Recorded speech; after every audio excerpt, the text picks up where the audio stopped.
Well, I think it's an interesting opportunity for young people to actually have a say in how they're going to vote for the rest of their adult lives. So most of us have only voted in 1 or 2 elections so far, and we have a lot ahead of us. So this is our chance to sort of shape the way that's going to look. So I think it's a really important vote. Whether or not we're electing people in local ridings versus bigger ridings, we could change things like online voting. We could talk about mandatory voting. So there's lots of things that could change. So I think it's an important conversation to start.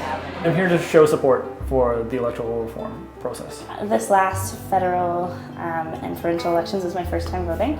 This is going to be a plebiscite that has long-standing implications for the future. The electoral system that we have now with first past the post is kind of outdated, and it no longer really fits the kind of political landscape that we're working with right now. There's a lot of third and fourth parties that are emerging, and people who vote for those parties are sort of feeling a little bit frustrated and having to vote strategically, as a lot of people feel. So I think, as much as we can do to relieve that stress and have people feel, proud of their democracy, I think it's the best thing we can do. It's probably going to matter that I'm able to more judiciously vote for who I would support, based on platform rather than their odds of winning. I'm somebody who likes to have a say in how my city and my province makes decisions, and I feel like voting is one part of doing that. I got involved in politics because I have kids, and when you have kids, you have your perspective on things changes. I think we need long-term thinking. I think for too long we've governed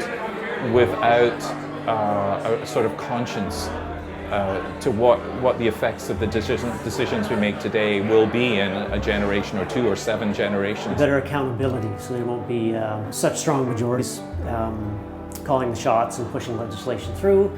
They'll actually have to answer to a coalition that could outvote them and really make them accountable for the change they want to make. First, in my opinion, we have to kind of address a problem. The people that we're electing don't look like us necessarily. So if we're looking at even just electing more women into the legislature, there's been certain electoral systems that favor opening or creating space for more women to be elected. I think having more diversity is valuable. It's not always shown in the system that we have now, so I would like to see more people's viewpoints represented. And then what's really interesting about certain electoral systems is that just the nature of it being changed could also change someone's vote, pretty significantly. We can kind of affect more change we have more power per vote.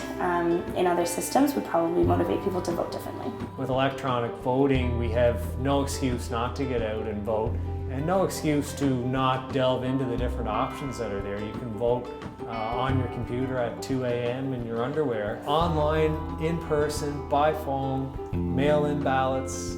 If you can think of it pretty well, you can vote that way. Identifying that there's an issue with the political system that we have now and kind of creating that desire for change. So I think that's an exciting opportunity to sort of revitalize the way we look at politics and the way that we interact with our politicians, and I think there's a lot of cool opportunity around electoral reform.